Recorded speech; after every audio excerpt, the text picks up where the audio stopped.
Bonjour à toutes et bonjour à tous, très chères auditrices et très chers auditeurs. J'espère que vous êtes tous très très bien. Je tenais quand même à vous remercier pour le nombre de vues, les partages que vous faites et les likes. Franchement, j'apprécie énormément. Vous êtes vraiment incroyables.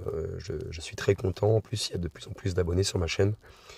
Bref, je vois que les épisodes vous plaisent énormément et ça me fait extrêmement plaisir. Voilà. On va commencer un épisode qui est un épisode que j'ai créé il y a quelques temps.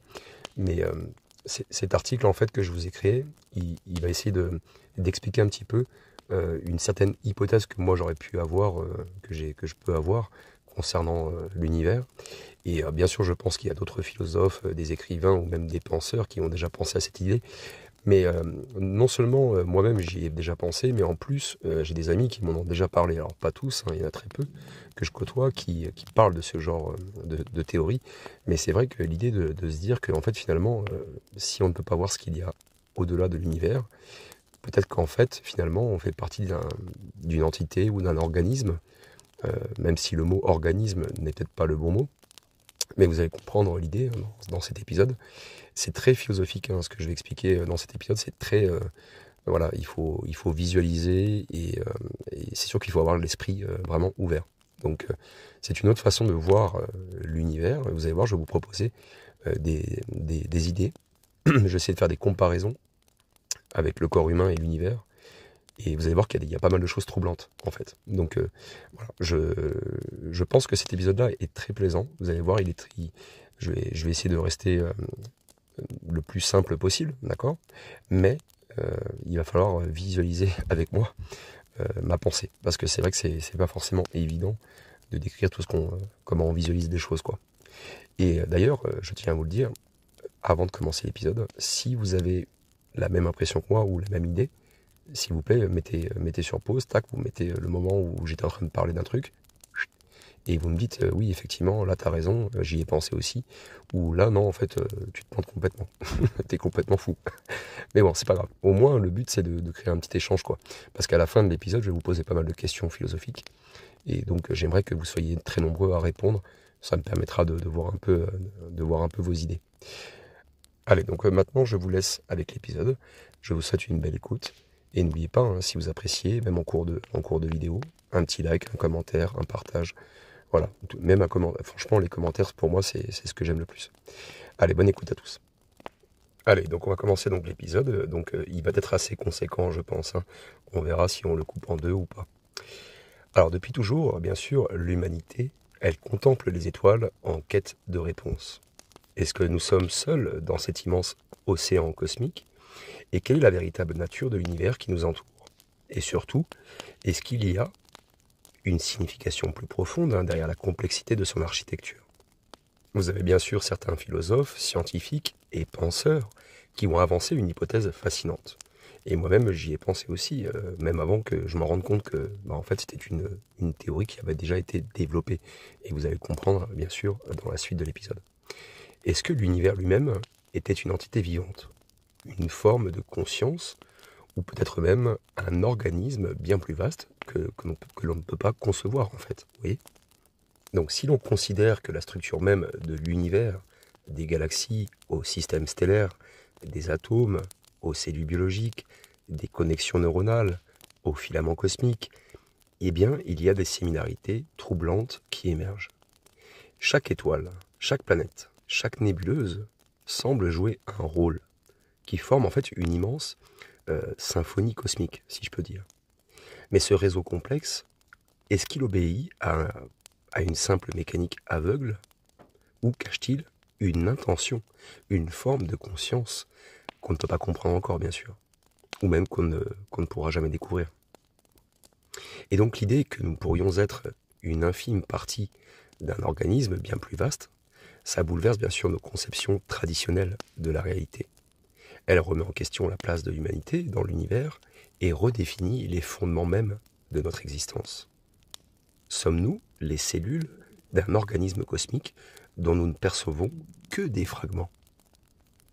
Et vous voyez, cette petite partie du texte que je viens d'écrire et que je vous ai cité, elle va vous guider à travers un voyage en fait philosophique et scientifique et j'espère aussi éducatif où on va explorer donc beaucoup d'analogies troublantes entre le vivant et l'univers, les hypothèses qui pourraient confirmer cette vision, et les implications aussi que cela pourrait avoir sur notre compréhension de la conscience et de la réalité.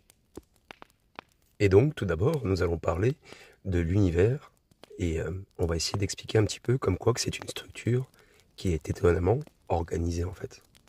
Parce que, avant d'aborder l'hypothèse d'un univers en tant qu'organisme, si on peut dire, il est essentiel de comprendre sa structure, et contrairement à ce que l'on pourrait penser, l'univers n'est pas un chaos aléatoire, mais plutôt un système organisé.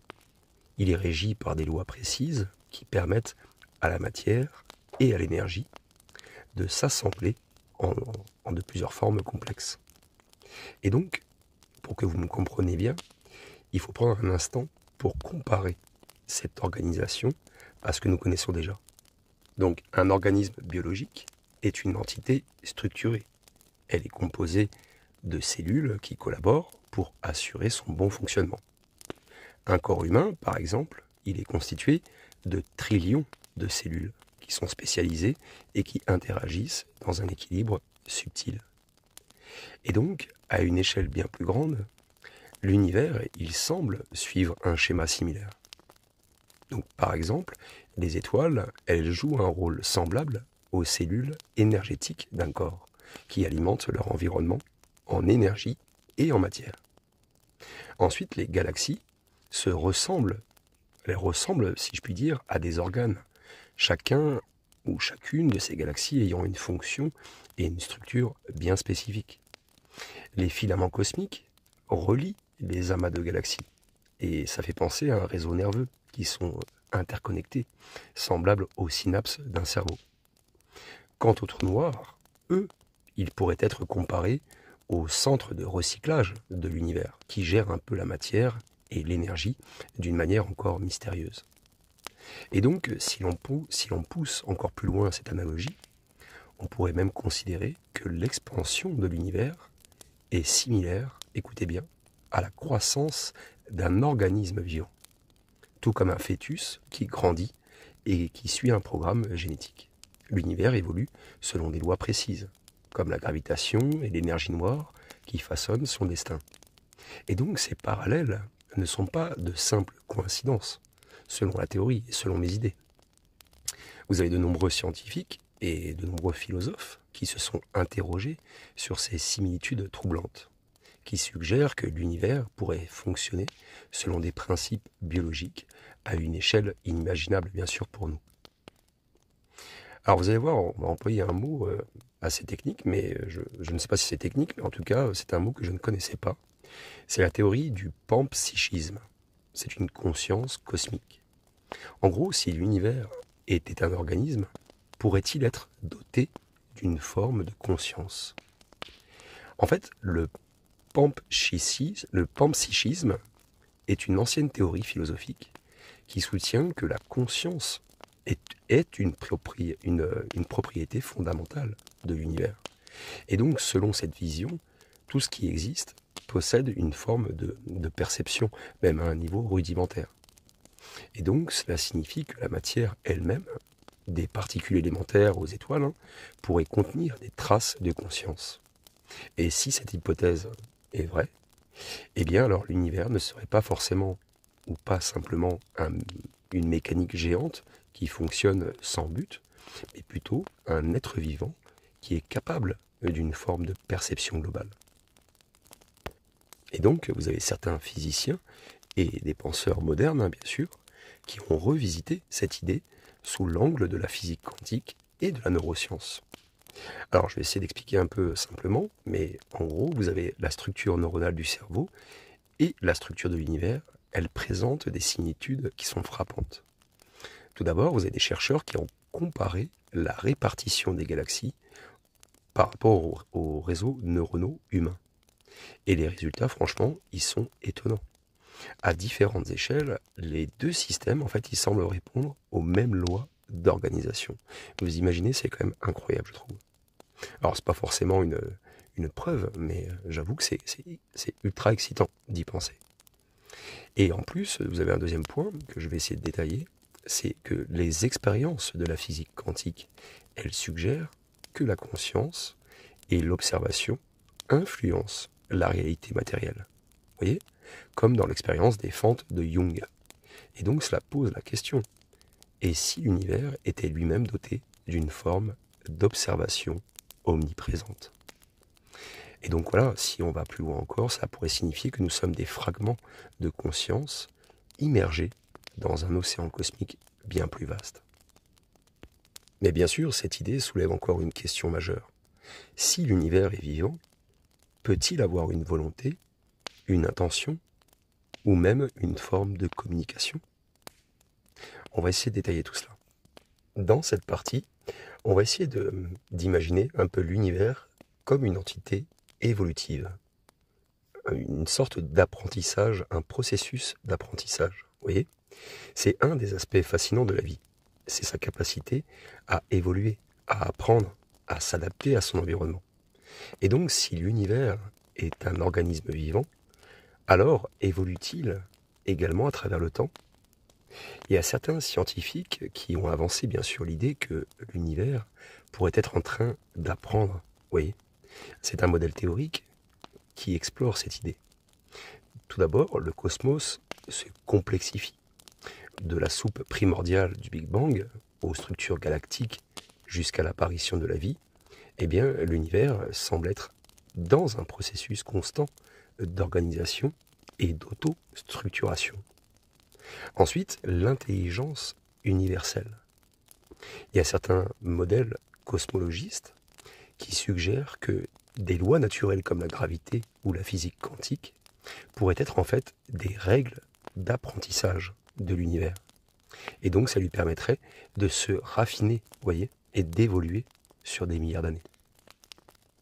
Et si l'on imagine l'univers comme un organisme géant en croissance, alors notre propre existence en tant qu'être conscient pourrait être en fait une étape de cette évolution. Alors nous ne sommes peut-être pas de simples passagers finalement dans cet univers, mais plutôt une manifestation locale de sa conscience émergente. Oui, et cette hypothèse radicale, je pense, elle change bien sûr notre perception du monde. Est-ce que nous sommes des neurones en fait finalement dans un vaste cerveau cosmique? Est-ce que notre intelligence est-elle le reflet d'une intelligence artificielle ou universelle en émergence? Les implications d'une telle idée en fait sont vertigineuses. Et donc, si l'univers est un organisme, alors notre relation avec lui change radicalement. Nous ne sommes plus de simples observateurs d'un monde extérieur, mais plutôt des éléments intégrés à une structure bien plus vaste. Peut-être que la conscience humaine, loin d'être unique, est une expression de quelque chose de plus grand, un écho d'une intelligence cosmique, si vous préférez, en évolution. Et donc, quand on explore cette hypothèse, eh bien, on ouvre tout de suite déjà notre esprit et la porte à une nouvelle vision du cosmos, à un univers non pas froid, comme je vous l'ai déjà explicité dans les épisodes précédents, mais plutôt vivant, intelligent, en pleine croissance. Voyez? Alors, la prochaine fois que tu regarderas les étoiles, demande-toi, suis-je en train d'observer l'univers ou est-ce que c'est lui qui m'observe en retour? J'ai écrit ça à la fin parce que je voulais un peu rajouter un peu d'humour, mais vu qu'on fait partie intégrante de cet organisme, bien sûr, dans cette théorie, bien sûr, l'organisme ne peut pas percevoir, nous-mêmes, on ne peut pas percevoir nos atomes, nos globules blancs, globules rouges, etc. Bien sûr, on ne peut pas le voir, mais c'est assez sympa comme théorie. Donc là, pour l'instant, on est toujours dans l'introduction, hein, très chères auditrices et très chers auditeurs, et on va continuer, donc, bien sûr, la prochaine partie sur l'exploration des analogies biologiques. Vous allez voir, on va essayer de détailler un petit peu des similitudes structurelles entre les systèmes biologiques et l'univers. On va essayer de faire aussi une comparaison, bien sûr, des réseaux neuronaux et des filaments cosmiques. Et aussi, on parlera de la fonctionnalité des trous noirs, bien sûr, hein, et du recyclage de la matière dans un organisme. On parle très souvent des trous noirs sur ma chaîne, mais vous allez voir, c'est très intéressant. On va développer tout un tas de sujets. Aujourd'hui, vous allez voir, c'est assez fascinant, je trouve. Allez, on continue. Donc, si l'univers était un organisme vivant, quelles seraient ses structures fondamentales et comment fonctionneraient-elles? Peut-on réellement trouver finalement des parallèles tangibles entre les processus biologiques et l'organisation cosmique? Donc, on va essayer d'explorer un petit peu ensemble, en profondeur, si je peux dire. Après, c'est avec je ne prétends pas détailler au maximum, mais je vais essayer de le faire du mieux que je peux. On va essayer de voir un petit peu les similitudes frappantes entre les systèmes biologiques et l'univers. Et on va voir que l'analogie, en fait, finalement, entre les cellules, les réseaux neuronaux, le recyclage de la matière, l'organisation cosmique, c'est pas simplement, en fait, une métaphore poétique. D'accord? Ça repose quand même sur des observations scientifiques qui sont très intrigantes. Voilà. Quand on dit intrigant, généralement, c'est parce que c'est un synonyme de on comprend pas. Voilà. Donc, on va commencer par parler de la toile cosmique et le réseau neuronal. Donc, c'est une ressemblance étonnante. Nous trouvons, en tout cas, tous ceux qui s'intéressent à cette théorie. Donc, l'une des découvertes les plus fascinantes en astrophysique moderne, c'est la structure à grande échelle de l'univers, qu'on appelle la toile cosmique. Cette immense structure, donc, elle relie les galaxies, les amas de galaxies et la matière noire sous forme de filaments qui s'étendent sur des centaines de millions d'années-lumière. Mais ça, je pense que vous avez tous vu ce genre de photos sur Internet. Donc, lorsque les chercheurs ont superposé des images de la toile cosmique avec celles des réseaux neuronaux humains, eh bien, écoutez bien, ils ont été frappés par la ressemblance. Malgré l'échelle, en fait, qui est quand même d'une taille incroyablement différente, eh bien, ces deux systèmes, ils semblent suivre les mêmes principes d'organisation. Tout d'abord, les galaxies et les neurones sont distribués selon un schéma non uniforme. Donc ça relie différents centres d'information. Ensuite, les filaments cosmiques et les synapses, elles servent à transférer de l'énergie et de l'information entre différents points de réseau. Ensuite, l'auto-organisation de ces structures qui semblent suivre des règles d'optimisation similaires en fait, par rapport à la minimisation de l'énergie et la maximisation de l'efficacité des connexions. Vous voyez? C'est intelligent. Et donc, les simulations informatiques de la formation de l'univers, elles ont révélé que la dynamique de croissance de la toile cosmique, elle suit une logique très proche, en fait, celle du développement cérébral. En d'autres termes, l'univers pourrait être structuré comme un immense cerveau cosmique. Voilà, avec ses propres réseaux d'information et d'énergie. Alors, c'est une belle analogie, mais si elle est valide, alors cela signifie que l'univers, en fait, possède une forme d'auto-structuration, semblable à celle du cerveau humain. Et du coup, ce qui nous amène à la question suivante. Cette structure pourrait-elle être le signe d'une forme de conscience universelle? Donc, on peut imaginer un peu les galaxies comme des cellules d'un organisme géant. Okay? Si on pousse plus loin la comparaison entre biologie et cosmologie, on peut voir que chaque galaxie ressemble à une cellule en fait, au sein d'un organisme cosmique bien plus vaste. Dans un organisme vivant, vous avez chaque cellule qui assure une fonction précise et qui contribue à l'équilibre du corps. En plus, elle échange de l'énergie et des nutriments avec les cellules voisines. Et en plus, elle contient un noyau, donc son centre de contrôle, et des organites qui assurent son fonctionnement. Et donc, si on applique ces caractéristiques aux galaxies, eh bien, chaque galaxie abrite des milliards d'étoiles qui forment des systèmes planétaires où la vie peut émerger. Les galaxies ne sont pas isolées, mais interagissent entre elles, à travers la gravité, les collisions et les échanges de matière. Mais ça, je pense que si vous avez suivi mes épisodes, normalement, vous avez compris. Et leur noyau galactique, souvent marqué par la présence d'un trou noir supermassif, ça, je pense que vous vous en doutiez aussi, pourrait être vu comme un centre de régulation, un peu comme un noyau cellulaire. Vous voyez? Donc une galaxie est donc une unité active qui évolue au sein d'un réseau plus vaste. De la même manière que les cellules ne perçoivent pas la totalité de l'organisme. auquel elles appartiennent bien sûr.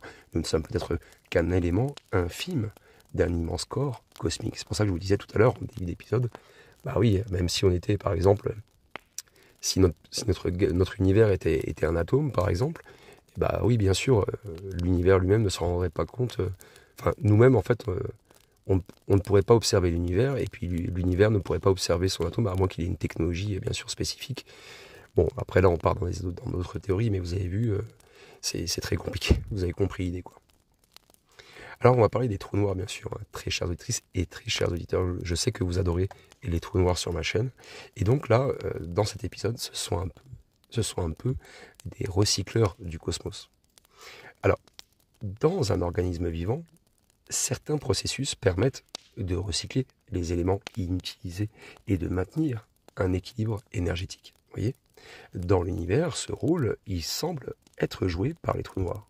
Ces objets mystérieux, ils absorbent de la matière et de l'énergie, et pourraient même le redistribuer, cette énergie, hein, à d'autres échelles, on ne le sait pas. Ou peut-être via le rayonnement de Hawking, ou par des trous blancs, ou par d'autres théories, on en a déjà parlé longuement, mais vous voyez. En gros, certains astrophysiciens suggèrent que les trous noirs, en fait, ne sont pas seulement des points de non-retour, mais en fait qu'ils pourraient jouer un rôle clé dans l'évolution de l'univers, en influençant, tout d'abord, comme vous le savez, la formation des galaxies, d'accord, et en redistribuant l'information quantique, et d'une certaine manière, en fait, cela rappelle les systèmes biologiques qui vont réguler l'énergie et qui vont éliminer les déchets. Vous voyez ? Donc si un organisme a besoin de mécanismes de régulation pour survivre, eh bien l'univers pourrait également en avoir sous une forme que nous commençons à peine à comprendre en fait. Alors là, c'est un élément aussi très important de cette histoire, c'est l'expansion cosmique et la croissance d'un organisme. C'est un autre aspect fascinant de l'univers, c'est son expansion continue. Donc on est tous d'accord là-dessus, notre univers s'expand en permanence. Et donc, il aura tendance à aller vers un big freeze, okay, un grand froid. Et donc, depuis le Big Bang, l'espace ne cesse de s'étendre. Il va repousser donc les galaxies les unes par rapport aux autres, à des vitesses inimaginables bien sûr, et donc cela pourrait être comparé à la croissance d'un organisme vivant qui se développe en suivant un programme génétique précis. C'est ce que je vous ai un petit peu dit en tout début d'épisode. En gros, l'univers, il a commencé dans un état de forte densité. Et puis après, il s'est dilaté, okay, comme un embryon qui va se diviser et s'organiser progressivement. Ensuite, les structures complexes, donc les galaxies, les étoiles, les planètes, elles apparaissent de manière hiérarchisée, un peu comme les organes qui émergent lors du développement d'un être vivant. Vous voyez ? Et donc les forces qui régulent cette expansion, comme l'énergie noire par exemple, pourraient être vues comme des signaux biologiques, qui sont invisibles bien sûr, et qui orchestrent la croissance de l'univers. Et donc si l'on considère l'univers comme un être en perpétuelle évolution, alors son expansion n'est peut-être pas un simple phénomène physique aléatoire, mais plutôt un processus naturel lié à sa nature profonde. C'est incroyable comme idée. Hein. Enfin, en tout cas, j'espère que vous êtes d'accord avec moi. Ou du moins, si vous ne l'êtes pas, n'hésitez pas toujours dans les commentaires, tac tac, vous me le dites. Il faut interagir. De toute façon, l'épisode sera très long, donc interagissons ensemble et communiquons ensemble. Comme ça, on pourra échanger nos idées. Alors, dans cette prochaine partie, on va essayer de se demander, est-ce que nous sommes les neurones d'un être cosmique ? C'est une autre idée aussi. Hein. Alors, si les galaxies sont des cellules et que la toile cosmique ressemble à un réseau neuronal, alors où se situent les êtres conscients comme nous ? Une hypothèse fascinante, c'est que les civilisations conscientes pourraient jouer en fait un rôle similaire aux neurones d'un organisme vivant. Vous voyez ? En gros, les neurones, bien qu'ils soient peu nombreux par rapport aux autres cellules, bien sûr, ils sont essentiels pour l'émergence de la conscience dans un organisme. Après, je le répète, mais quand j'emploie le mot organisme, ce n'est peut-être pas le bon mot. Peut-être que c'est un autre mot que l'on devrait employer. Allez, je continue. De la même façon, les êtres intelligents qui sont capables de comprendre l'univers et de se poser des questions sur lui pourraient être en fait une expression d'une intelligence cosmique émergente, vous voyez. Et peut-être que notre rôle est d'aider l'univers à se comprendre lui-même, comme un cerveau en fait qui devient conscient de son propre fonctionnement. Un peu comme un enfant qui grandit et qui comprend le monde qui l'entoure progressivement. Et donc si l'on suit cette idée, eh bien chaque civilisation avancée pourrait être un point de perception, vous voyez, de l'univers, qui contribue donc à son éveil progressif. Alors bien sûr, on a exploré pas mal d'analogies entre la biologie et la cosmologie, qui révèlent un peu une structure étonnamment organisée, qui donc évoque un immense organisme vivant. Voilà. Et donc, de la toile cosmique aux galaxies, des trous noirs à l'expansion universelle, eh bien, chaque élément semble avoir une fonction et s'insérer dans un schéma bien plus vaste. Alors, cela ne prouve pas que l'univers est vivant, bien sûr, ou conscient, mais ça soulève quand même des questions essentielles. Et si nous faisions partie d'un système infiniment plus grand que l'on ne peut pas penser encore pour le moment, ou qu'on ne peut pas imaginer pour le moment? On va essayer de le découvrir. De toute façon, vous avez vu, l'épisode est assez long. On va essayer maintenant de détailler dans la prochaine partie les hypothèses scientifiques et philosophiques. On va voir un petit peu comment certaines théories astrophysiques et philosophiques, qui sont modernes bien sûr, eh bien, elles renforcent cette vision de l'univers comme un organisme intelligent. Et on va explorer aussi quelques modèles, pas tous, comme la cosmologie informationnelle, la théorie des systèmes et l'hypothèse du multivers, bien sûr.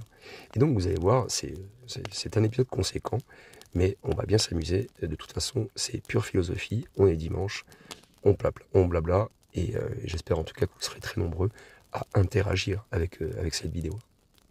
Allez, continuons maintenant cet épisode avec les hypothèses scientifiques et philosophiques. Donc, on va parler plus précisément d'une question précise. Est-ce que l'univers est intelligent ?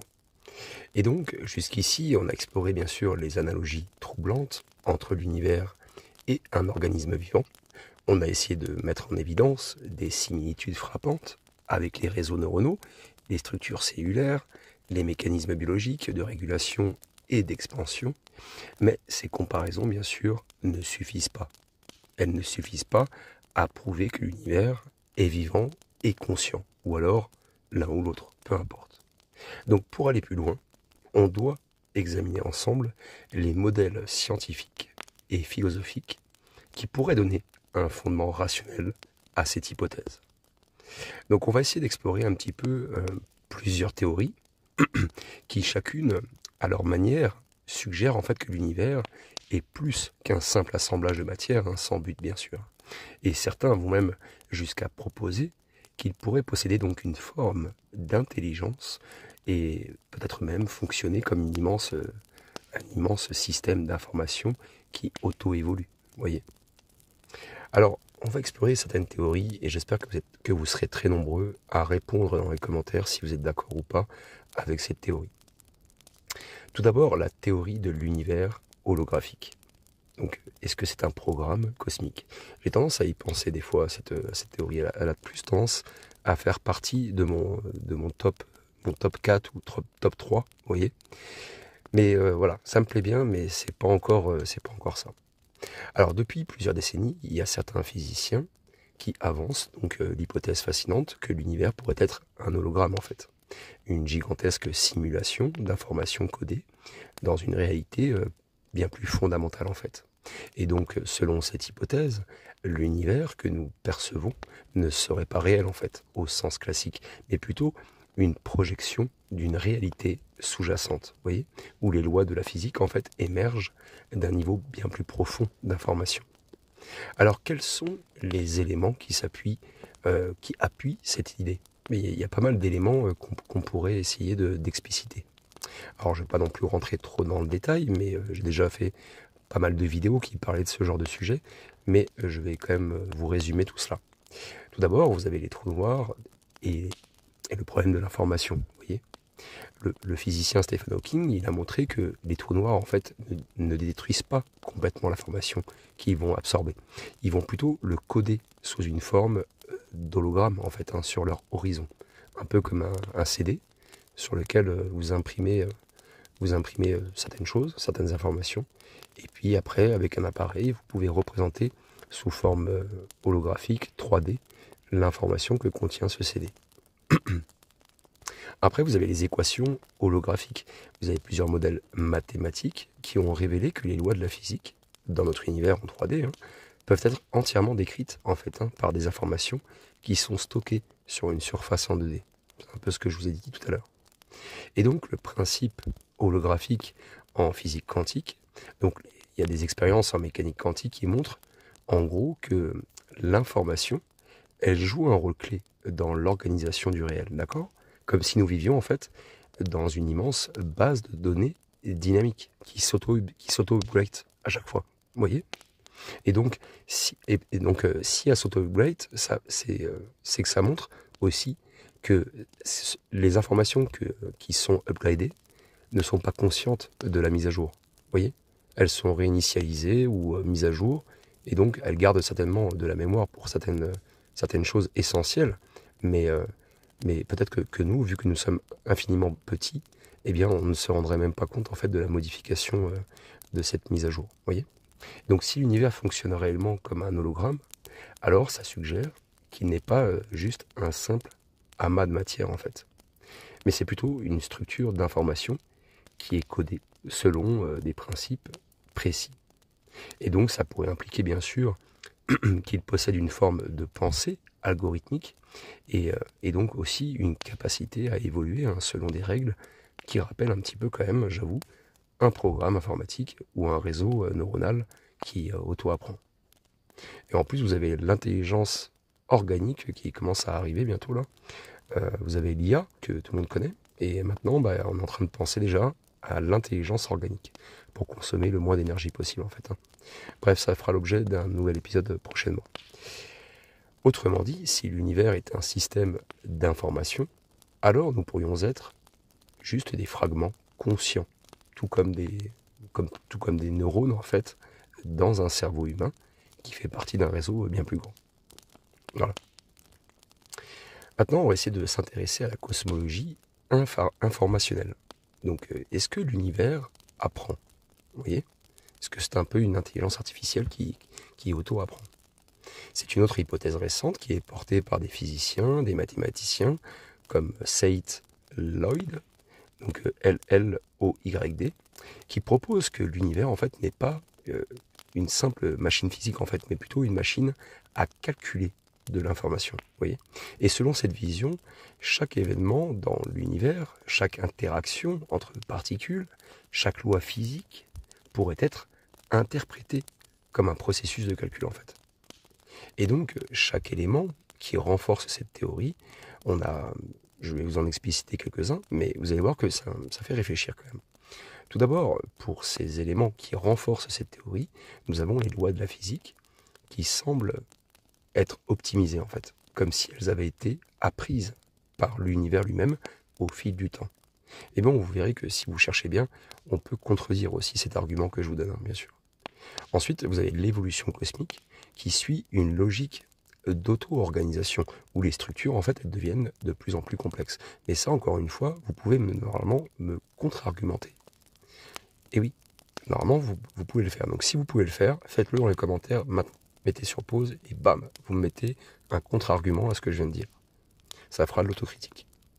Ensuite, vous avez l'autre argument, l'émergence de la vie et de la conscience, qui pourrait être donc le signe que l'univers explore différentes configurations. Vous voyez, comme un système d'intelligence artificielle qui va affiner ses paramètres jusqu'à atteindre la perfection.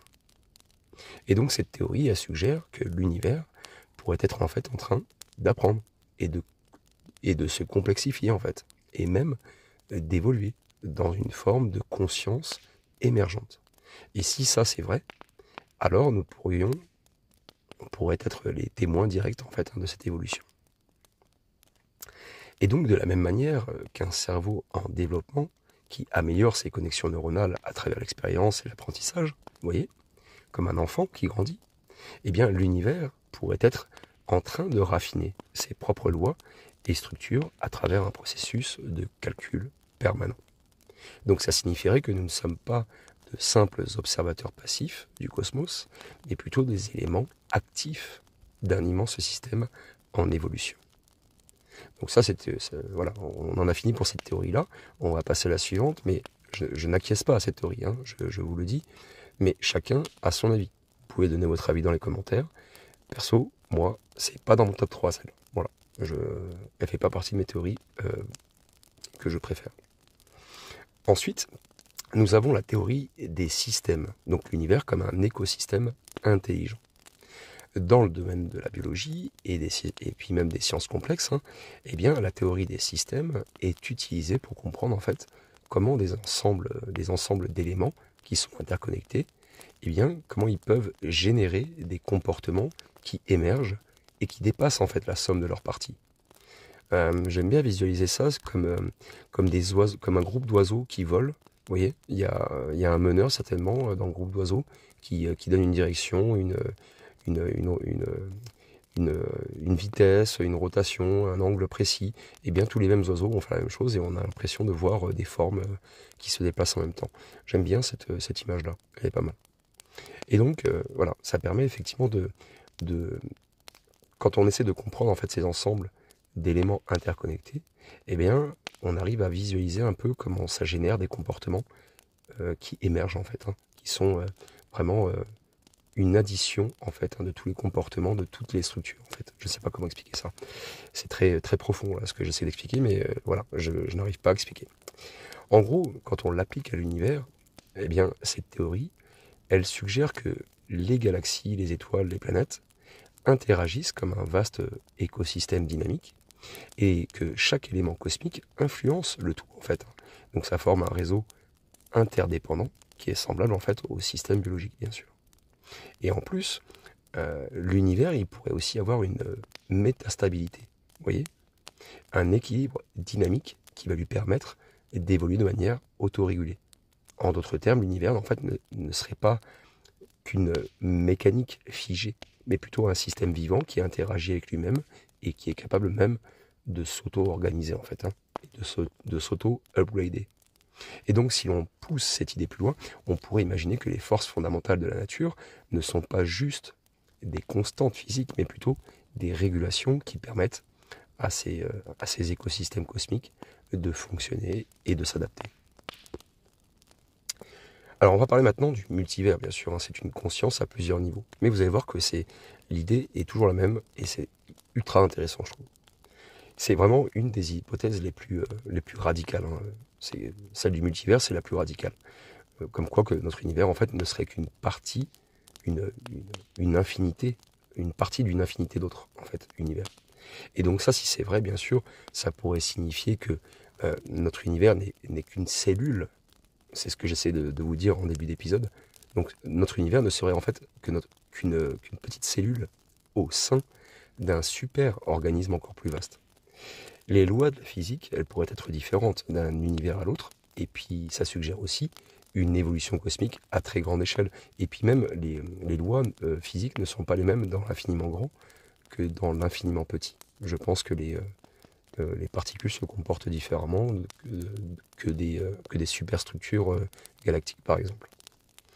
Et donc l'univers aussi pourrait choisir les configurations en fait qui pourraient favoriser l'apparition de structures complexes et même potentiellement de la conscience bien sûr. Et franchement j'aime pas mal cette idée, elle est pas mal.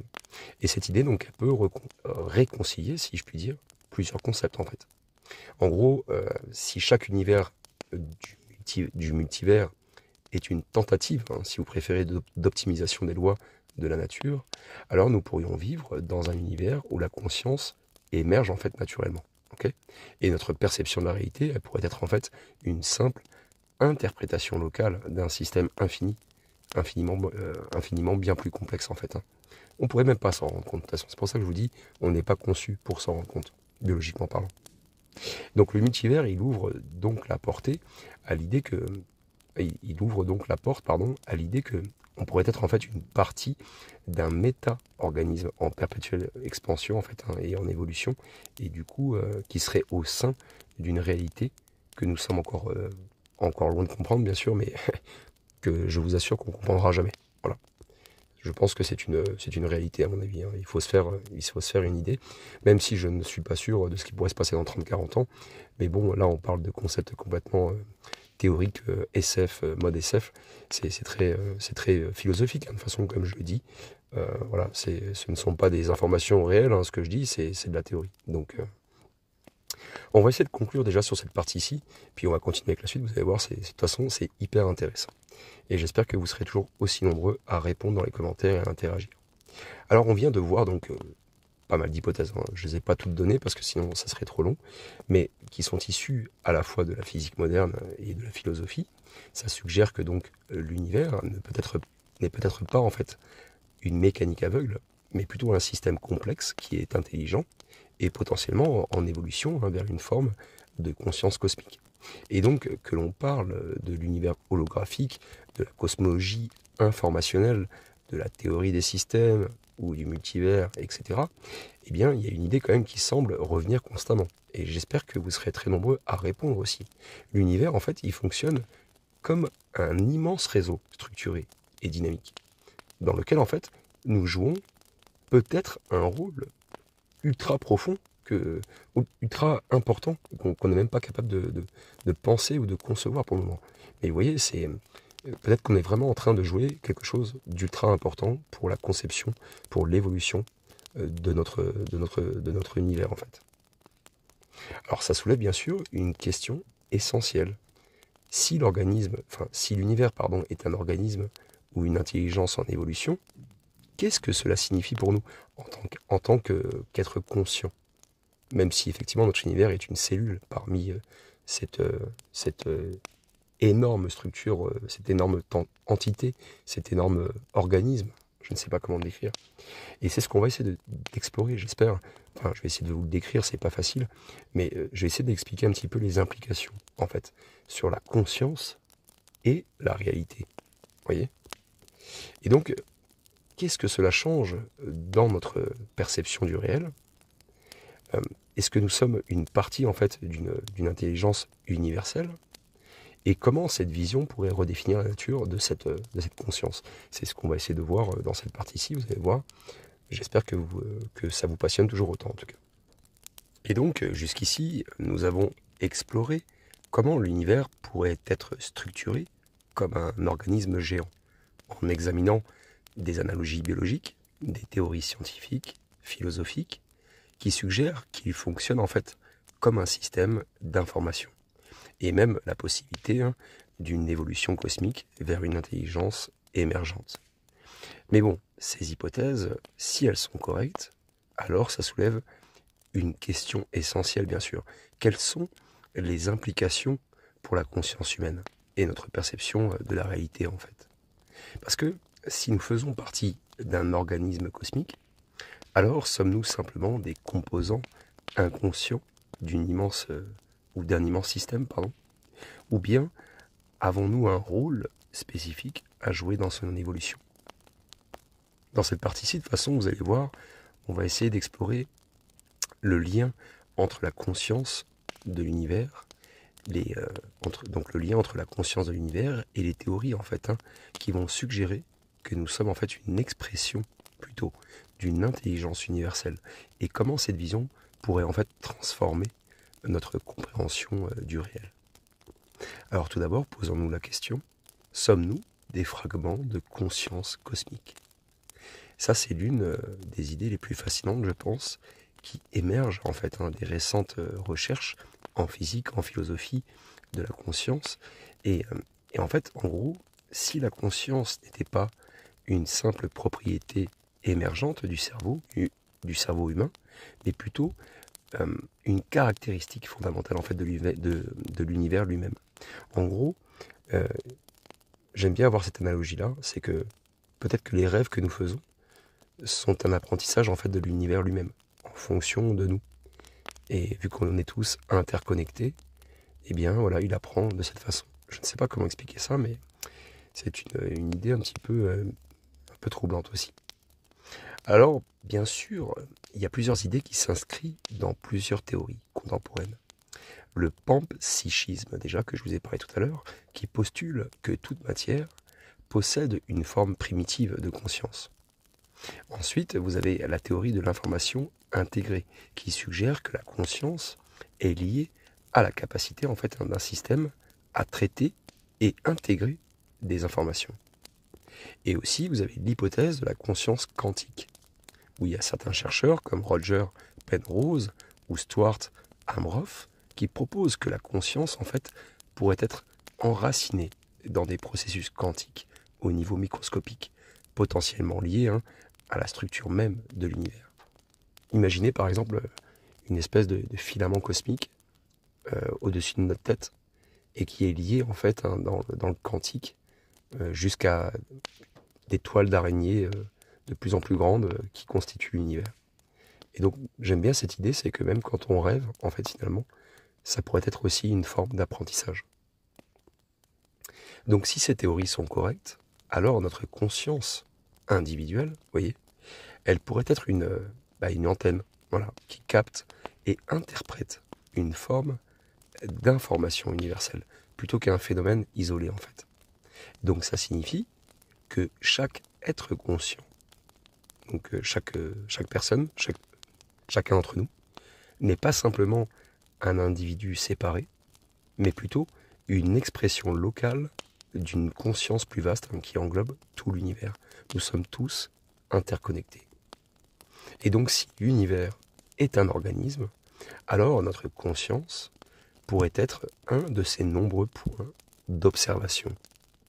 Et donc ça lui permettrait de se comprendre lui-même en fait, à travers une infinité d'expériences subjectives. Alors bien sûr, j'espère que vous êtes autant passionné que moi, mais on va pousser plus loin. Est-ce que l'univers est-il en train de prendre conscience de lui-même ? J'aime beaucoup cette idée, cette question, elle est intéressante. Si notre conscience est une partie intégrante d'un organisme cosmique, alors donc l'univers pourrait être en train d'évoluer vers une forme de conscience globale en fait. Vous voyez ? On peut imaginer cela de plusieurs manières, quoi. Genre un cerveau en développement par exemple, tout comme un cerveau humain qui établit progressivement des connexions neuronales et qui devient donc conscient.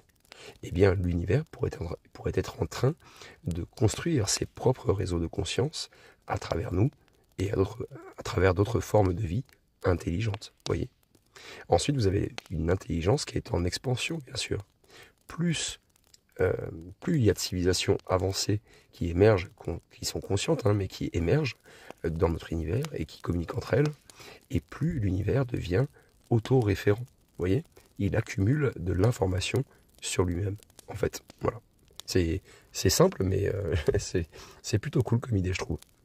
Et après, bien sûr, vous avez un processus évolutif, parce que peut-être que l'objectif ultime de l'univers est d'atteindre une forme de conscience globale à travers ces éléments, un peu comme une intelligence collective qui se construit au fil du temps. Et donc il y a certains penseurs comme Teilhard de Chardin qui avaient déjà suggéré effectivement cette idée avec son concept c'est un point oméga qui parlait, selon lequel en fait l'univers et la conscience en fait évoluent vers un but final d'unification et d'intelligence suprême.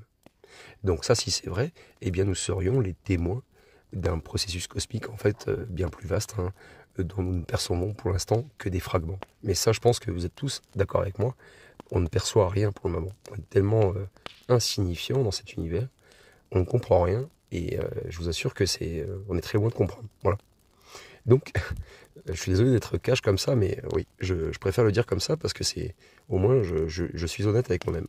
Je me dis que plus j'avance dans mes recherches et dans mes épisodes, donc plus j'apprends, mais plus je me demande aussi, est-ce que réellement on comprend quelque chose, quoi ? Parce que il y a tellement de théories à droite à gauche qu'on perd un peu la tête, quoi. Bref, ça nous amène quand même à un autre questionnement. En fait, c'est la perception du réel, en fait. Est-ce qu'elle est limitée à notre propre condition, vous voyez, ou est-ce qu'on a la capacité de percevoir cette intelligence cosmique en action ? À mon avis, je penche plutôt pour la première option, vous me direz dans les commentaires, mais j'avoue que c'est très compliqué de percevoir, en tout cas pour le moment, ou même si on se projette, de percevoir une intelligence cosmique en action. Alors, est-ce que la perception humaine est-elle une illusion ? Là, vous allez voir, on va aller loin. En fait, les sens que l'on possède et notre cerveau, ils sont programmés en fait pour nous faire percevoir une certaine réalité, voyez. Mais est-ce que c'est la seule qui existe? Bah, vous me diriez, je pense en majorité que non, bien sûr. Il y a plusieurs réalités en fonction de, voilà, des organismes et même du spectre dans lequel on peut voir les choses. Et donc du coup, il y a plusieurs découvertes en physique quantique et même en neurosciences qui nous montrent que notre perception du monde, elle est fortement en fait limitée de par notre organisme. Notre cerveau, en fait, déjà, il va filtrer l'information. Donc en gros, on ne perçoit qu'une fraction infime en fait du spectre électromagnétique. Et donc notre réalité sensorielle, elle est biaisée par notre biologie, vous voyez. Et, euh, et donc ça, selon moi déjà, c'est un point fondamental. C'est une idée, enfin c'est un fait fondamental. Vous voyez. Déjà, je réponds plus ou moins à la question. On n'est pas capable, déjà, a priori, organiquement parlant, humainement parlant, de percevoir toutes les réalités. Parce qu'on n'est pas programmé pour ça, biologiquement parlant. Ensuite, vous avez la mécanique quantique qui va remettre donc en cause notre vision du monde. Et donc, vous avez des expériences comme celle de la double fente qui montrent que les observations influencent la réalité. Vous voyez? En fait, c'est très compliqué à expliquer, mais bon, il y a d'autres youtubeurs qui pourraient l'expliquer bien mieux que moi. Mais, mais dès lors que on ne voit pas la particule, eh bien, on ne sait pas, elle peut être dans deux états à la fois. Vous voyez? Mais dès lors qu'on l'aperçoit, eh bien, il n'y a qu'un seul état qui apparaît. Et donc, je ne vais pas rentrer trop dans le détail parce que ce n'est pas l'objet de la vidéo, mais il y a quand même pas mal d'expériences, comme celle de la double fente, comme je vous dis, qui montrent que l'observation, elle influence la réalité. J'allais dire la vérité, le petit lapsus. Et donc, ça suggère en fait ce que nous percevons comme réel est en fait une construction interactive avec notre propre conscience. Voilà. J'espère que vous avez pu comprendre ce que j'ai dit, parce que ça c'est très important de comprendre cela. Et donc l'hypothèse aussi du cerveau en boîte, ça c'est une autre hypothèse qui montre que certains neuroscientifiques, ils ont réussi à avancer que notre perception en fait, ou du moins je ne sais pas s'ils ont réellement réussi, mais en tout cas c'est dans les recherches, j'ai vu qu'apparemment ça a été possible. Ils avancent que notre perception en fait est une simulation fabriquée par notre cerveau, voyez. Et ça signifierait que on vivrait dans une interprétation du réel et non pas dans le réel lui-même, un peu comme dans la matrice, dans Matrix. Oui.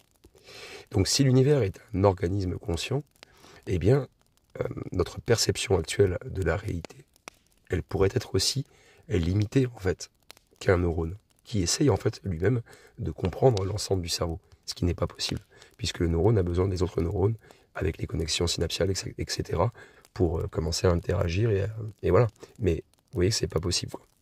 Donc peut-être que des états modifiés de conscience, donc certaines expériences mystiques ou avancées scientifiques futures, on ne le sait pas, mais tout est possible dans notre monde, nous permettront d'élargir notre compréhension en fait de la véritable nature de l'univers et de notre rôle en fait en son sein.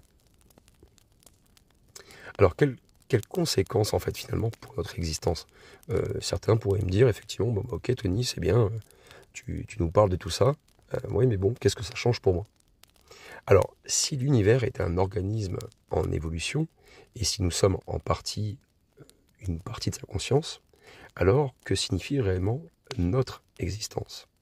Donc là, on peut faire apparaître plusieurs idées dans cette vision. Déjà, premier point, nous ne sommes pas séparés de l'univers, mais plutôt en fait une expression locale de son intelligence. Deuxième point, notre conscience pourrait être immortelle en fait, sous une forme ou une autre, parce qu'elle fait partie d'un système cosmique plus vaste. Voyez, donc on ne meurt jamais, rien ne se détruit, tout se transforme. Et même notre âme, je pense que voilà, même notre âme va quelque part d'autre. Et puis, je ne sais pas comment expliquer cela encore une fois, je n'ai pas les mots. Mais dans les commentaires, vous me le direz si vous avez réussi à trouver de quoi je voulais parler. Après, le troisième point, c'est notre but, qui pourrait être donc d'aider en fait l'univers à se comprendre lui-même, et donc en explorant et en expérimentant et en créant, vous voyez. Et quatrième point, l'humanité ne peut être pas une fin en soi, mais plutôt un tremplin vers une forme plus avancée de conscience universelle. En gros, dès lors qu'on aura atteint une civilisation de type 4 ou type 3, déjà là, à mon avis, on aura fait un bon progrès, et puis on aura compris comment interagir ensemble et vivre ensemble, et non pas s'autodétruire comme on le fait actuellement. C'est pour ça que pour le moment, on n'est même pas à 0,8 sur cette échelle. On n'est même pas type 1, donc je vous dis, pour le moment, on n'est pas prêt. Et en plus, avec ce qui se passe actuellement, les guerres avec la Russie, les Américains, etc., je pense qu'on n'est pas prêt pour l'instant de dépasser les 0,8. Donc vous avez vu, j'ai fait une petite aparté, mais c'est un épisode sans filtre. Voilà, il n'y a pas de coupure, rien du tout. On est ensemble, on fait du blabla, c'est dimanche. Donc bien sûr, comme vous avez peut-être pu le comprendre, ces implications, elles sont vertigineuses en fait. Elles redéfinissent en fait notre rapport donc à l'existence, à la mort, à l'intelligence, et même notre place en fait dans le cosmos. Donc cela signifie aussi que nos actions ont un impact au-delà de notre propre existence, vous voyez, parce que ça nous contribue, en fait, si nous contribuons tous, consciemment ou non, en fait, à l'évolution d'un être bien plus grand que nous pouvons imaginer, eh bien ça permettra à cet être bien plus grand qu'on peut l'imaginer d'être en bonne forme, quoi, si je puis dire. Voilà. Donc, si nous-mêmes on fait partie intégrante d'une cellule, d'une super entité, eh bien il serait préférable de devenir une civilisation de type 4, 5, 6, pourquoi pas, pour que la super entité en fait puisse être puisse avoir une meilleure forme, tout simplement. Voilà. Si vous avez pu comprendre un peu l'analogie, voilà. Donc on a exploré, vous voyez, comment notre conscience, elle pourrait être en fait une manifestation d'une intelligence cosmique. Vous voyez, comment en fait l'univers pourrait être en train de se construire lui-même en fait une conscience globale. Et comment notre perception du réel est peut-être limitée en fait à une infime fraction finalement de son véritable fonctionnement. Vous voyez. Et je continue les questions, mais cela nous amène donc à une grande autre question. Quelle est la finalité de tout cela? Si l'univers il est en train d'évoluer, vers quoi se dirige-t-il? Est-ce qu'il y a un but ultime en fait à cette gigantesque organisation cosmique? Eh bien, c'est ce que nous allons essayer de développer dans la prochaine partie. Vous allez voir, on va essayer de parler d'une vision radicalement nouvelle en fait du cosmos. Quel est le but final de l'univers? Bon, je n'avais plus ou moins parlé dans les épisodes précédents, sur le Big Bang, etc. Vous connaissez les vidéos. Et est-ce que cette vision, est-ce que ça va changer donc notre rapport en fait à la réalité? Vous voyez? Je pense que oui, à mon avis. Enfin, pour ma part, c'est mon avis.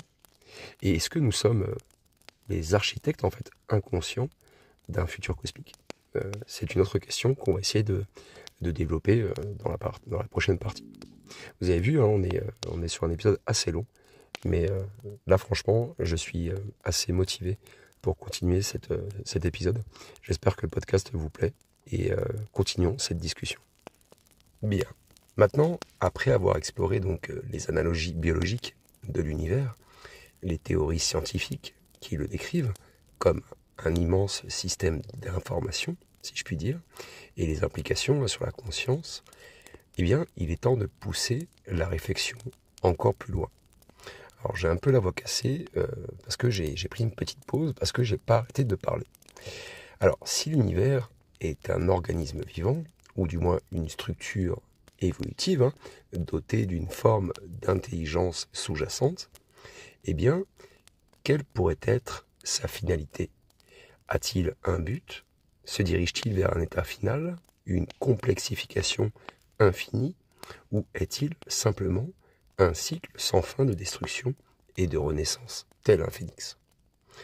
Et donc, dans cette partie, on va essayer d'explorer un petit peu les différentes perspectives sur la finalité de l'univers. Et on va essayer de s'appuyer sur des modèles astrophysiques, philosophiques, et même scientifiques, bien sûr, hein, qui vont essayer de tenter de répondre, si je peux dire, à la question fondamentale, où tout cela nous mène-t-il? Parce que, bien sûr, le fait de créer ce genre d'épisode, le fait de se poser ce genre de questions, eh bien, le fait déjà de créer cet épisode, c'est une question fondamentale. En fait, on se pose la question, est-ce qu'il pourrait y avoir potentiellement quelque chose, quelque chose au-dessus de nous, ou quelque chose dans lequel nous serions? Bref, c'est tout un tas de questions, je commence à me lancer, mais donc je vais me calmer et on va essayer d'expliciter, si je peux dire, sur la prochaine partie. Donc, l'univers en expansion. Est-ce que c'est une complexification éternelle? Donc, depuis la découverte de l'expansion de l'univers par Edwin Hubble, eh bien, nous savons que les galaxies, elles s'éloignent les unes des autres, donc portées par l'énergie noire qui accélère en fait ce mouvement. Et donc, si l'on considère l'univers comme un organisme, alors il pourrait être en phase de croissance. Et donc, tout comme un être vivant qui grandit et qui développe sa structure, l'univers, en fait, il semble se structurer et évoluer vers des formes de plus en plus complexes. Et ça, on peut le vérifier même avec des images via Hubble. Et donc, l'apparition des galaxies, des étoiles, des planètes et de la vie, ça suit un processus, une progression qui ressemble en fait à un processus biologique. Voilà, je ne sais pas comment le dire autrement. Et donc, les structures cosmiques, elles deviennent de plus en plus organisées, et donc les civilisations intelligentes qui émergent pourraient être en fait une nouvelle étape de cette complexification, finalement. Mais cette expansion, elle ne pourra pas continuer, bien sûr, indéfiniment, et plusieurs scénarios sont à envisager pour le destin ultime de l'univers. On en a déjà parlé, je vais vous passer tout cela, puisque si vous êtes intéressé par les différents scénarios, j'ai déjà sorti plusieurs vidéos, il n'y a pas très longtemps, et vous allez voir, elles sont déjà très bien détaillées. Donc voilà, je vais juste rappeler vite fait, mais je ne vais pas rentrer dans le détail. Le premier scénario, donc c'est le Big Freeze, donc une mort thermique inévitable. C'est un petit peu d'ailleurs le scénario qui est le plus privilégié. Donc si l'expansion de l'univers elle continue éternellement, alors dans des milliards d'années, les galaxies finiront par être si éloignées qu'il n'y aura aucune interaction qui ne sera possible en fait entre les civilisations. En plus, les étoiles, elles vont s'éteindre les unes après les autres, et donc du coup, elles ne vont laisser derrière elles que des naines noires. Ensuite, les trous noirs vont finir par s'évaporer, bien sûr, en émettant de l'énergie sous forme de rayonnement de Hawking, et la matière elle-même pourrait se désintégrer, laissant un univers vide, froid, privé de toute forme de vie ou d'énergie exploitable. Donc, si l'univers est un organisme vivant, alors ce scénario reviendrait, je pense, à une mort thermique progressive. Une forme, en fait, de vieillissement cosmique où toute activité finirait par cesser, quoi. Alors après, vous avez le deuxième scénario, le Big Crunch et la renaissance cosmique. Donc c'est une autre possibilité, c'est que l'expansion finisse par ralentir en fait sous l'effet de la gravité et que l'univers en fait commence à se contracter sur lui-même. Et donc les galaxies vont se rapprocher à nouveau, donc ça va réduire progressivement la taille de l'univers. Les étoiles et les planètes vont finir par fusionner, donc en de gigantesques effondrements gravitationnels. Je vous explique même pas les explosions que ça va générer. Et puis donc forcément un nouveau Big Bang qui pourrait alors émerger et donc qui va initier en fait un nouveau cycle cosmique.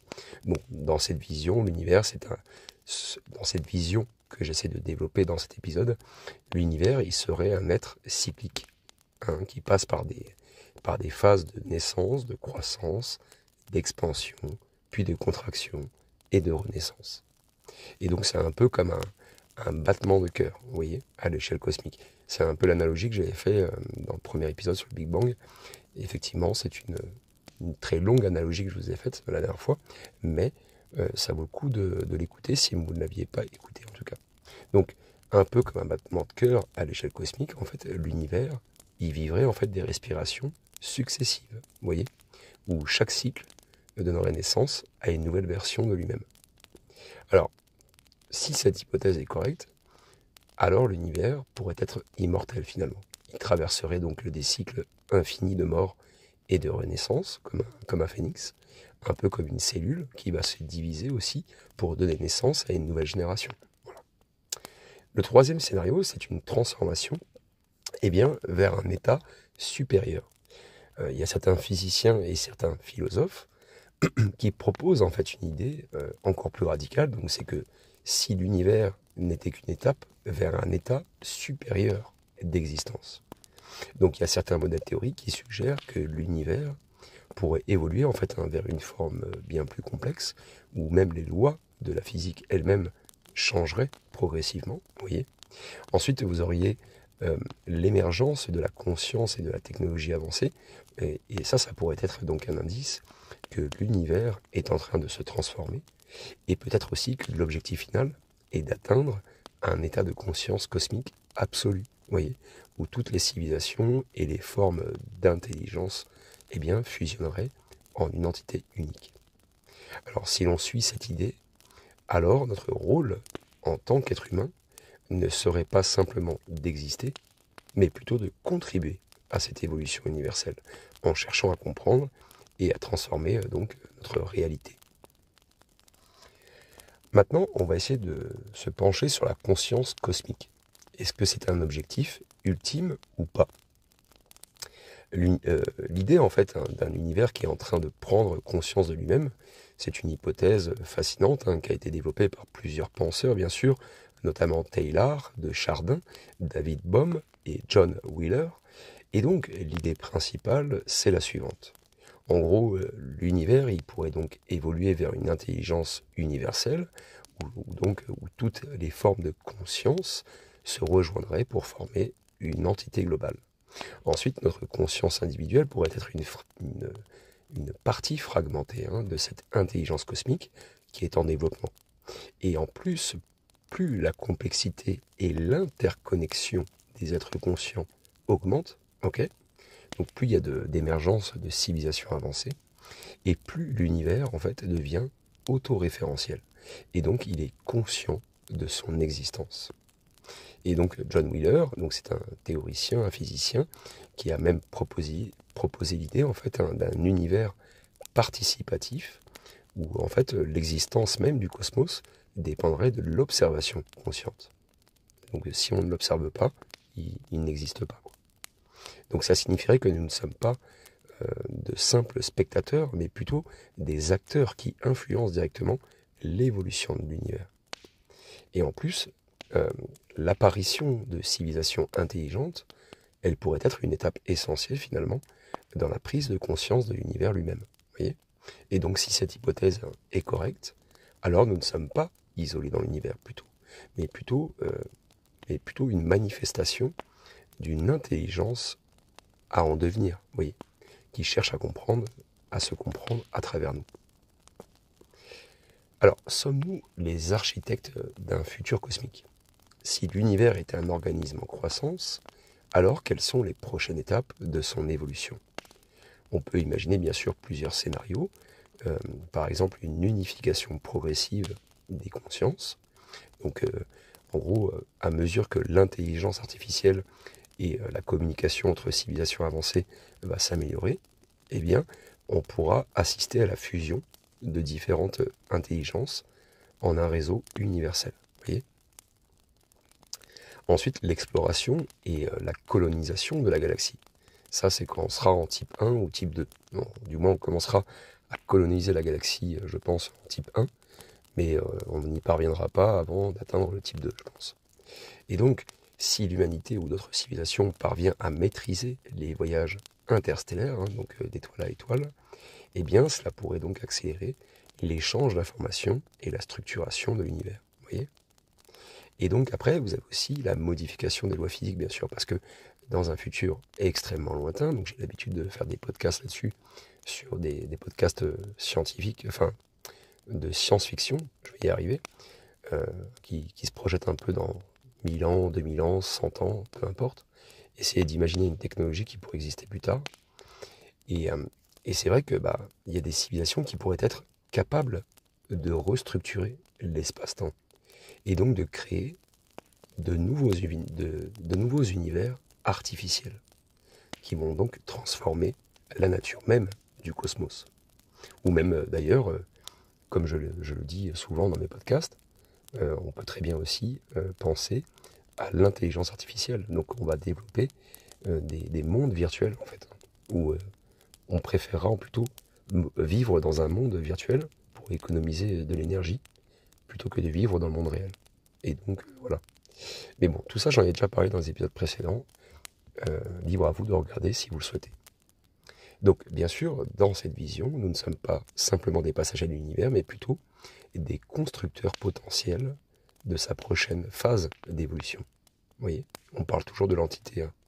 Et donc, l'univers ne serait alors pas seulement un organisme vivant, mais plutôt un immense laboratoire d'expérimentation où la conscience et l'intelligence jouent un rôle clé, en fait, finalement, dans son expansion et sa transformation. Alors vous allez voir, on va, avant d'entamer la conclusion, je vais essayer de faire un petit parallèle. Vous allez voir, c'est assez excitant de décrire cela, puisque j'ai fait pas mal de petits calculs. Je me suis aidé un petit peu avec l'intelligence artificielle pour être sûr un peu de mes résultats. Et vous allez voir, je vais établir une petite section qui va être vraiment, je pense, assez courte, mais qui permettra en fait de faire un parallèle entre, comme je vous l'ai dit tout à l'heure, si notre univers est une cellule au sein de cette immense entité, eh bien, nous allons faire le comparatif avec les cellules que compose le corps humain. Bref, je vous laisse un petit peu de suspense. On découvre ça dans un instant. Je bois un petit peu d'eau et je vous rejoins. Eh bien, une fois que je me suis désaltéré, nous allons pouvoir maintenant faire les comparaisons fractales. En gros, on va essayer de parler d'un univers comme une cellule dans un organisme cosmique. Alors l'idée est un peu folle, mais c'est un peu le principe de cet épisode. Donc encore une fois, si vous avez des observations et des commentaires, n'hésitez pas à mettre sur pause et vous me laissez un petit commentaire, comme ça on peut en parler. Mais vous allez voir, vous n'êtes pas prêts pour ce que je vais vous dire. Dans l'introduction en fait de cet épisode, on a exploré donc l'idée, une idée farfelue, fascinante, voilà, peu importe le mot qu'on peut utiliser, voilà, que l'univers en fait, dans son immensité, pourrait être en fait une cellule au sein d'un organisme cosmique plus vaste. Donc c'est un peu le sujet de la vidéo. Et donc cette hypothèse, à la fois audacieuse et intrigante, on peut le dire, elle suggère que l'univers observable, avec ses milliards de galaxies, eh bien, pourrait être un simple élément en fait d'un réseau d'univers interconnectés. Et donc du coup, ça jouerait un rôle dans un système infiniment plus complexe. Donc si cette idée s'avère correcte, eh bien elle impliquerait que notre vision du cosmos est limitée en fait par notre échelle actuelle. D'accord ? Et que nous pourrions être simplement que des fragments d'un tout bien plus vaste. Vous voyez ?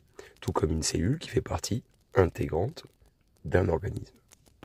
Et donc on va essayer d'approfondir cette hypothèse en proposant en fait une comparaison entre l'échelle des cellules biologiques et celle des galaxies de l'univers. Vous allez voir, c'est intéressant. On va également estimer, à partir des chiffres réels, combien d'univers pourrait exister si notre univers était une cellule dans un organisme beaucoup plus grand. Et après, on va utiliser aussi des exemples biologiques pour illustrer, si vous voyez, la coopération des éléments dans un organisme. Vous allez comprendre pourquoi je parle de ça, parce que on pourra rendre le parallèle avec l'univers et ses galaxies encore plus tangible. Vous allez comprendre, vous allez voir. Et on va essayer de faire ça en explorant donc les similarités entre la structure des cellules, okay, et les galaxies. Et donc la manière dont elles interagissent, se structurent et coopèrent pour former un tout cohérent et vivant. Alors, déjà, on va se concentrer sur le nombre de cellules dans le corps humain et le nombre de galaxies dans l'univers observable. Donc, le nombre de cellules dans un corps humain, on va essayer de faire un petit point là-dessus. Je vais essayer de vous donner quelques chiffres. Le corps humain, c'est une structure biologique qui est extrêmement complexe et qui est composée donc de milliards de cellules qui travaillent en fait ensemble pour assurer son bon fonctionnement. Et donc les cellules humaines sont spécialisées et coopèrent donc pour remplir des fonctions bien spécifiques. Donc les cellules nerveuses, les cellules sanguines, les cellules musculaires, etc. Je pourrais continuer encore longtemps. Donc en moyenne, un être humain qui est adulte, il possède environ 37 000 milliards de cellules. Les cellules, elles se divisent en plus de 200 types différents, chacune ayant une fonction bien précise, bien sûr, dans l'organisme. Et ces cellules, malgré leur grande diversité, eh bien, elles fonctionnent de manière coordonnée et interconnectée. Vous voyez, ça forme des tissus, des organes, des systèmes qui permettent à l'organisme de survivre, de se développer, d'évoluer et de passer au stade suivant. Maintenant, on va parler du nombre de galaxies dans l'univers observable.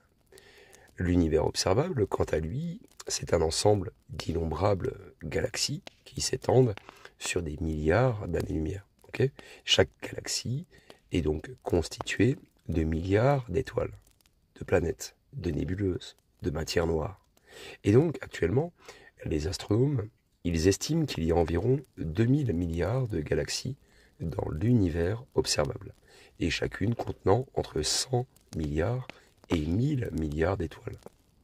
Donc, si on applique une comparaison avec les cellules humaines, eh bien, les galaxies deviennent les éléments essentiels d'un organisme cosmique, tout comme les cellules sont les éléments constitutifs d'un organisme biologique. Et donc là maintenant, je pense que vu que j'ai votre écoute, on va faire des comparaisons de chiffres. Donc 37 000 milliards de cellules dans un corps humain, contre 2000 milliards de galaxies dans l'univers observable. Bon, vous voyez qu'il y a quand même une bonne différence, ok ? Mais à première vue, les cellules et les galaxies, elles semblent être en nombre relativement comparable. En fait, bien que l'échelle de l'univers soit d'une immensité inouïe par rapport à celle d'un corps humain. Vous voyez ? Donc, comment faire le lien avec ces chiffres, entre ces deux chiffres de manière plus précise, quoi ? En gros, si nous supposons que notre univers est une cellule dans un organisme cosmique, alors à quel niveau de l'échelle cosmique se situent les galaxies ? Et combien d'univers comme le nôtre pourraient exister aussi, hein ? Ça, de toute façon, on va en parler après. Et maintenant, je vous amène en gros à l'échelle fractale. En fait, c'est de la cellule à l'univers. C'est une façon, je pense, intéressante d'aborder cette question. C'est d'imaginer donc que notre univers, il suit une échelle fractale, où chaque cellule, donc c'est-à-dire chaque univers, serait à une échelle similaire en fait à une galaxie, dans un autre univers bien plus vaste. Et donc cette idée, elle repose sur le concept fractal, selon lesquels les structures, en fait, eh bien, se répètent à différentes échelles. Donc les fractales, ce sont des objets mathématiques qui présentent des motifs répétitifs à chaque niveau de zoom. Okay ? Donc ce qui peut être en fait appliqué à l'échelle de l'univers et des cellules. Donc on va essayer de prendre un exemple pour rendre ça un peu plus tangible, mais en gros, le corps humain, il contient environ 37 000 milliards de cellules. Et l'univers observable contient environ 2000 milliards de galaxies. Donc, si on applique une logique fractale, alors chaque galaxie pourrait représenter une cellule d'un univers plus vaste. Et chaque univers observable pourrait être un élément de cet ensemble fractal. Donc, si le rapport entre les galaxies dans un univers et les cellules dans un corps humain est similaire, alors nous pouvons extrapoler bien sûr à quel point notre univers pourrait être une cellule dans un organisme cosmique d'une échelle bien sûr inimaginable. Et donc c'est là que j'ai fait appel à l'IA pour avoir des calculs approximatifs. Et donc le nombre d'univers dans un super univers, donc selon la logique fractale, en gros, si le nombre de galaxies dans l'univers observable est de 2000 milliards, et de 2000 milliards, et que le nombre de cellules dans le corps humain est de 37 000 milliards, eh bien on fait un calcul simple, on divise les 37 000 milliards par les 2000 milliards de galaxies, et ça nous donne 18,5. Et donc ça suggère qu'en termes de proportion, chaque super univers pourrait contenir environ 18 fois le nombre de galaxies que notre univers observable. J'espère que vous avez compris. Et donc on va essayer de continuer sur cette réflexion sur les univers et les galaxies. Donc si notre univers est une cellule, alors peut-être que chaque galaxie est à l'échelle de l'atome dans un univers supérieur. Peut-être qu'en fait, il existe une hiérarchie infinie d'univers. Chacun qui renferme en fait des structures plus petites, donc des galaxies, et plus grandes, donc l'univers et des super-univers. Et donc, si notre univers n'est qu'une cellule parmi une infinité d'autres univers, alors l'échelle de l'univers observable devient presque insignifiante, vous voyez, à côté de la taille du corps cosmique tout entier, que j'essaie de vous décrire depuis le début de l'épisode. Vous voyez?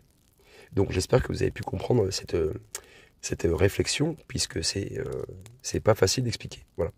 Donc quand on essaie d'appliquer cette échelle fractale, eh bien l'idée d'un multivers infini semble de moins en moins farfelue en fait. Vous voyez? Parce que chaque galaxie et chaque univers pourrait être une partie d'un organisme bien plus vaste. Et donc, à chaque niveau, vous voyez, l'intelligence et la complexité pourraient s'imbriquer dans une structure vivante et interconnectée.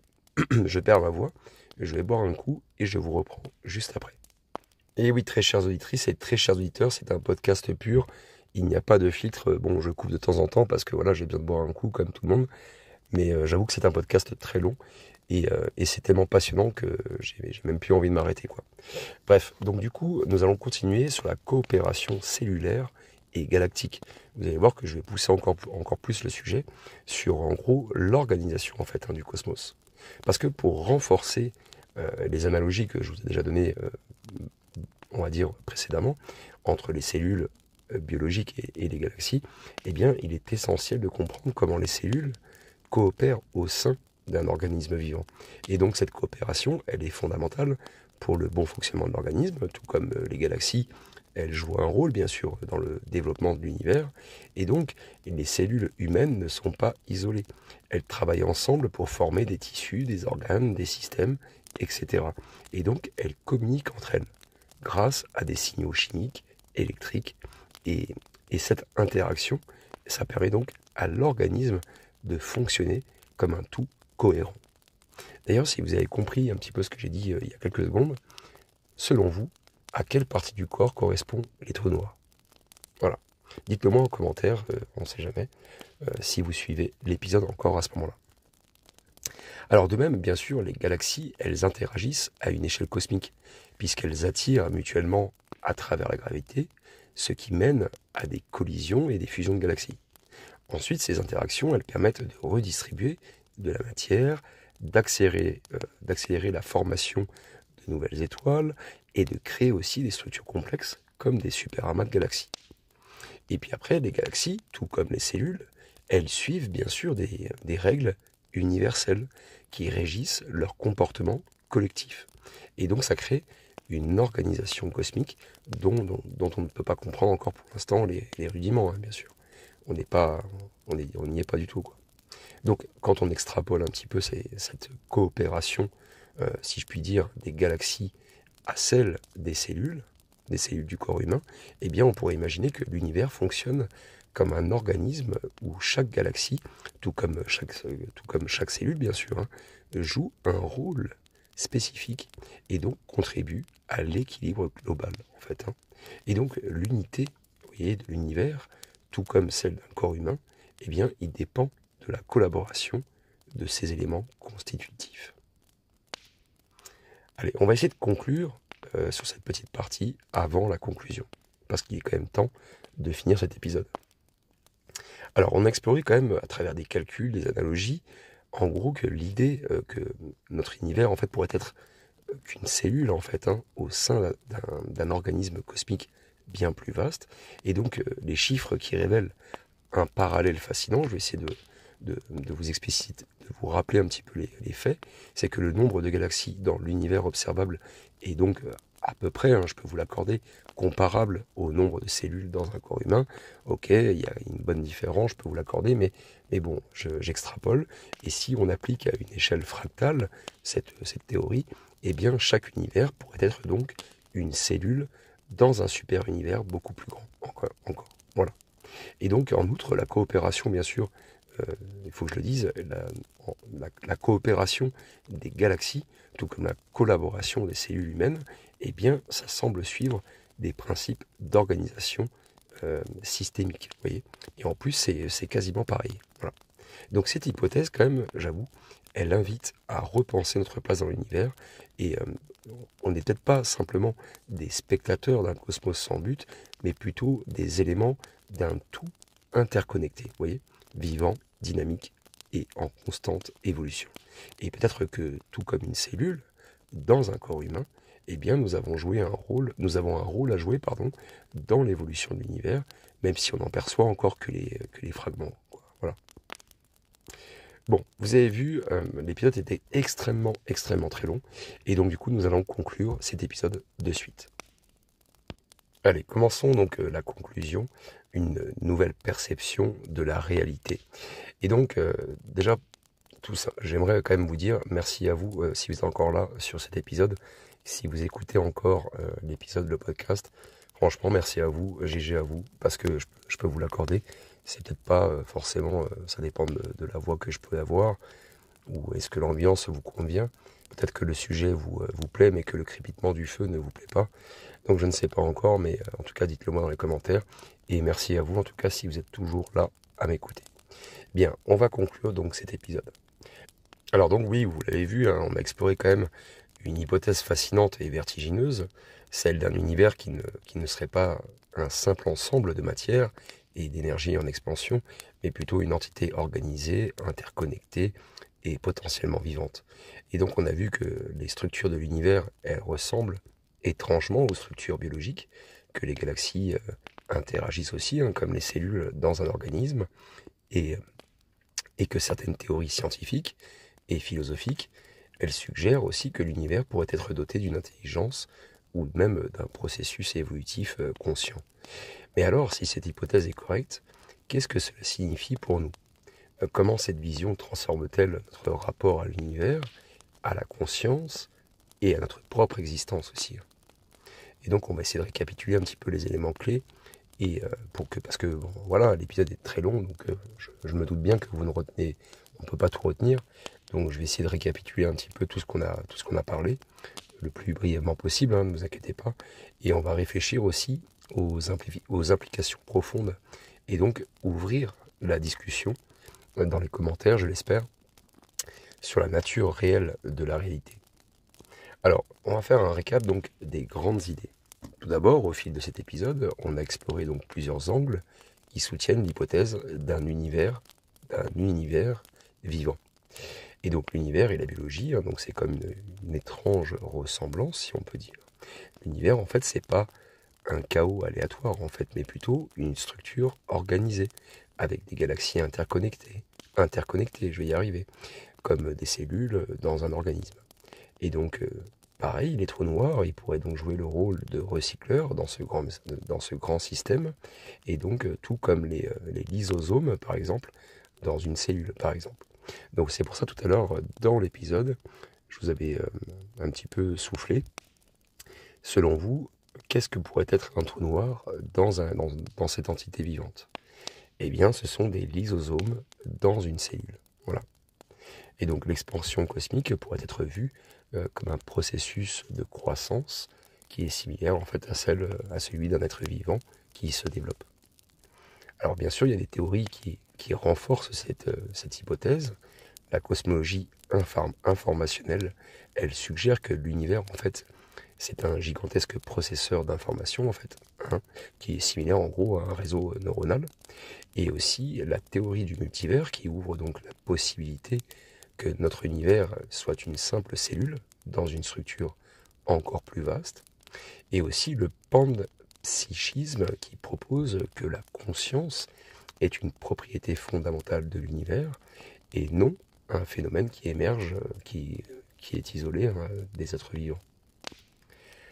Alors on a exploré aussi l'univers comme cellule dans un organisme plus grand. Les comparaisons fractales, hein, elles montrent que les galaxies de l'univers sont en proportion comparable, quasiment. Voilà, c'est pas tout à fait pareil, mais c'est à peu près comparable aux cellules d'un organisme humain. En tout cas, ça m'arrange bien de le dire dans cet épisode. Et si l'univers est une cellule, alors il existe peut-être des milliards d'autres univers, qui formeraient donc un être cosmique encore plus vaste.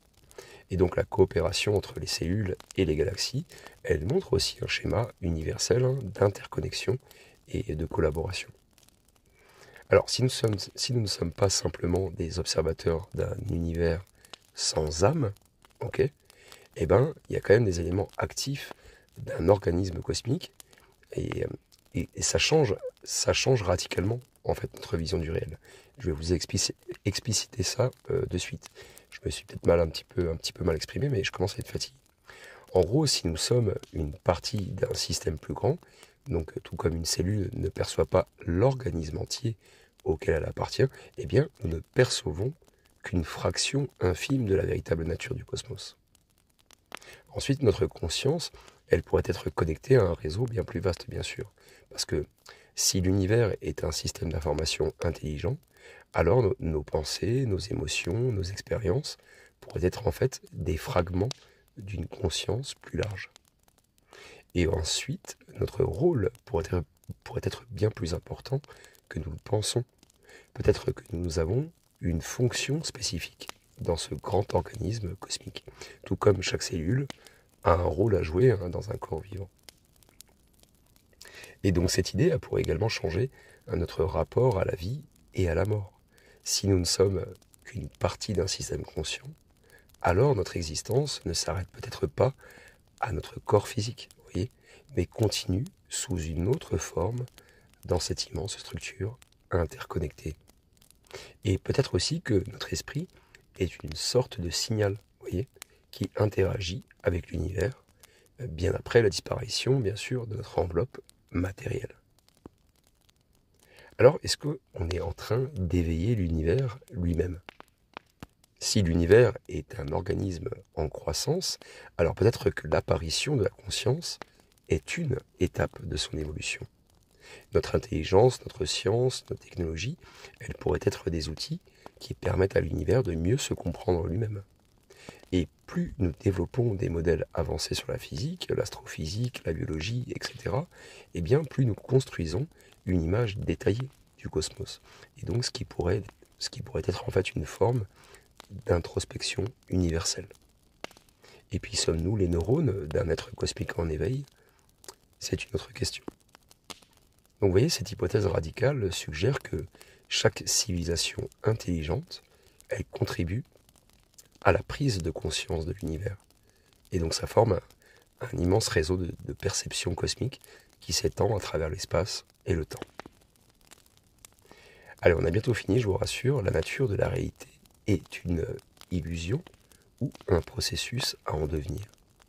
C'est une autre conséquence de cette hypothèse, c'est que la possibilité que la réalité que nous percevons soit une simple interprétation locale d'un processus bien plus vaste. Tout d'abord, les découvertes en physique quantique, elles montrent que l'observation influence la réalité, donc ce qui laisse entendre que notre perception du cosmos est subjective et limitée. Et si l'univers était une conscience en expansion, alors ce que nous appelons réalité pourrait être en fait un simple état intermédiaire dans un processus cosmique plus vaste, bien sûr. Et peut-être que les limites de notre compréhension, elles viennent aussi de nos propres limites biologiques, ce que je vous disais aussi en début d'épisode. Et que l'univers, en fait, il possède bien sûr des niveaux d'existence qui nous échappent totalement. C'est normal. Et donc cette vision, elle nous invite à réévaluer nos croyances sur la nature du réel. Et à accepter aussi que nous ne sommes peut-être que des fragments d'un puzzle bien plus grand. Bien, tout au long de cet épisode, on a remis en question la compréhension traditionnelle de l'univers. On a ouvert la porte à une réflexion radicalement nouvelle, où les concepts de vie, de conscience, de réalité sont interconnectés en fait d'une manière qu'on ne peut pas percevoir encore totalement, ou peut-être même jamais. Mais cette hypothèse n'est pas une conclusion, c'est un point de départ en fait. Elle invite à explorer, à observer et à interroger le cosmos avec un nouveau regard, vous voyez. Donc la prochaine fois que vous observerez le ciel, qui est étoilé, posez-vous cette question. est-ce que je contemple l'univers ou est-ce que c'est lui qui se contemple à travers moi? Et si après tout la frontière entre l'observateur et l'observé n'était qu'une illusion? Vous voyez, ça aussi c'est une petite question qui pique un peu. Donc l'univers est peut-être bien plus qu'un simple décor silencieux. Vous voyez, j'essaie de faire un peu de poésie mais j'y arrive pas. Mais en gros, il pourrait être un être en devenir. Vous voyez, donc nous sommes peut-être une partie vivante et active. Voilà, c'est ainsi que se termine ce très très long épisode. Et j'avoue que c'était assez captivant pour moi de créer cet épisode. Et vraiment, il m'a pris énormément de temps, mais c'est une théorie sur laquelle j'avais pensé. Et, elle m'est venue en fait de par un ami finalement, qui s'appelle Thibaut, et qui m'avait donné cette idée à l'époque. On était au Portugal ensemble à l'époque. Et donc c'est vrai que j'ai commencé à y réfléchir de plus en plus. Et j'avoue, s'il écoute cet épisode, je ne sais pas s'il va écouter cet épisode, mais en tout cas, il m'a émis une potentielle idée qui me fait travailler encore actuellement. Voilà. J'espère que cet épisode vous a plu en tout cas, et vous avez tout un tas d'informations dans la description. Je vais essayer de la faire au maximum le plus détaillé possible. Vous avez des chapitrages, hein, je pense que vous avez dû le voir. Et voilà, n'hésitez pas à me le dire dans les commentaires, les likes, les partages, etc. Voilà, n'hésitez pas à me le dire, ça me fera du bien et ça me fera plaisir. Et on se revoit bientôt pour un prochain épisode. Prenez tout soin de vous.